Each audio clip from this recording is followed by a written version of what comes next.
there's been a massive rescue operation underway, and the rescuers managed to rescue dozens of people, but unfortunately 8 people were killed in that incident. But however, when the rescue operation was underway, another avalanche hit the area, raising concerns about many people still trapped under the snow.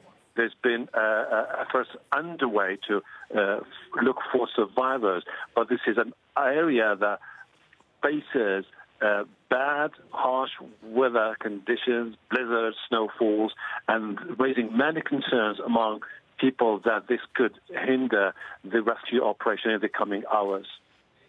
Yeah, Hashim, that's what I wanted to ask you about. So any more clarity on what exactly this means for the rescue operation currently underway?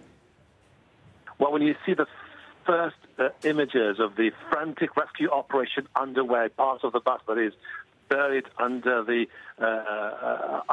snow, it really gives you an impression that this is going to take quite some time for them to be able to clear the whole area and make sure that they managed to rescue all the people still trapped. There's no sense of clarity about the number of people feared missing in the operation. The biggest concern now for the rescue operators is that on one hand you have many civilians who have volunteered to take part in the rescue operation, and this might raise many concerns in the coming hours. And number two concern is the bad weather condition now in Van province, particularly in Bahja Sarai district, and they're concerned that with the snowfall expected to continue over the coming hours and the coming days, this could slow the rescue operation and render the chances for looking for survivors very slim.